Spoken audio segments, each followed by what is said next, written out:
আল্লাহকে আর জ্বালামো না, কারণ এই বাংলাদেশও আমি আর বেশি দিন থাকবো না।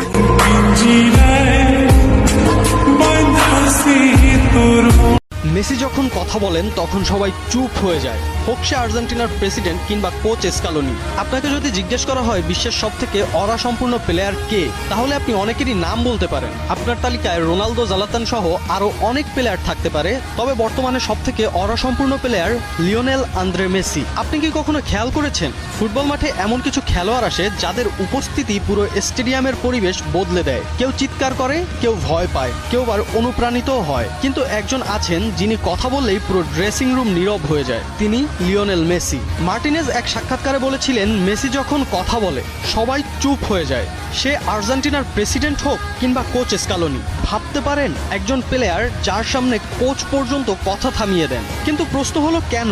এটা কি শুধু তার 8টি ব্যালন ডি'অরের জন্য, নাকি বিশ্বকাপ জয়ের জন্য? না, মেসির ওরা তৈরি হয়েছে অন্যভাবে। 2022 বিশ্বকাপের সেই রাত মনে আছে? ফাইনালের আগের ড্রেসিং রুমে কেউ চিৎকার করেননি, কেউ বড় বড় কথা বলেননি, শুধু মেসি শান্ত গলায় বলেছিলেন, আজ আমরা ইতিহাস লিখতে নামছি। আর সেই একটা কথাই যেন পুরো দলকে বদলে দিয়েছিল। আর তারপর যা হয়েছিল তার সবারই জানা আছে। ডিপল, ডিমারিয়া, এমিলিয়ানো মার্টিনেজ সহ সব সতীর্থদের চোখে মেসি শুধু অধিনায়ক না, তিনি একটা অনুভূতি। ওতামেন্ডির শরীরে মেসির ট্যাটু। ডিপলকে আবার অনেকে মজা করে বলে মেসির বডিগার্ড, কারণ মাঠে কেউ মেসিকে ট্যাকেল করলেই সবার আগে ছুটে যান তিনি।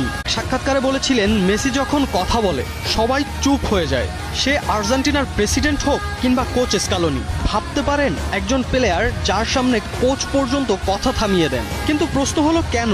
এটা কি শুধু তার 8টি ব্যালন ডি'অরের জন্য, নাকি বিশ্বকাপ জয়ের জন্য? না, মেসির ওরা তৈরি হয়েছে অন্যভাবে। 2022 বিশ্বকাপের সেই রাত মনে আছে? ফাইনালের আগের ড্রেসিং রুমে কেউ চিৎকার করেননি, কেউ বড় বড় কথা বলেননি, শুধু মেসি শান্ত গলায় বলেছিলেন, আজ আমরা ইতিহাস লিখতে নামছি। আর সেই একটা কথাই যেন পুরো দলকে বদলে দিয়েছিল।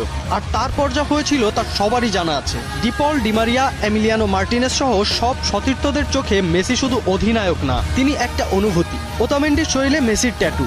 ডিপলকে আবার অনেকে মজা করে বলে মেসির বডিগার্ড, কারণ মাঠে কেউ মেসিকে ট্যাকেল করলেই সবার আগে ছুটে যান তিনি। এইসব বিষয়ই মেসিকে নিয়ে যায় অনন্য উচ্চতায়। আরেকটা ঘটনা জানেন? কোপা আমেরিকার এক ম্যাচে পুরো স্টেডিয়াম উত্তেজিত, রেফারির সিদ্ধান্তে ক্ষুব্ধ আর্জেন্টিনা। সেই সময় মেসি শুধু হাত তুলে সবাইকে শান্ত হতে বলেন, আর কয়েক সেকেন্ডের মধ্যেই পুরো দল শান্ত হয়ে যায়। এই ক্ষমতা সবাই পায় না। রোনালদো আপনাকে অনুপ্রাণিত করবে, জালাতান আপনাকে অবাক করবে, কিন্তু মেসি আপনাকে বিশ্বাস করাবে যে অসম্ভবও সম্ভব। হয়তো এজন্যই বিশ্বে একটা কথা ধীরে ধীরে সত্যি হয়ে যাচ্ছে, মেসি শুধু একজন খেলোয়াড় না, তিনি ফুটবলের নীরব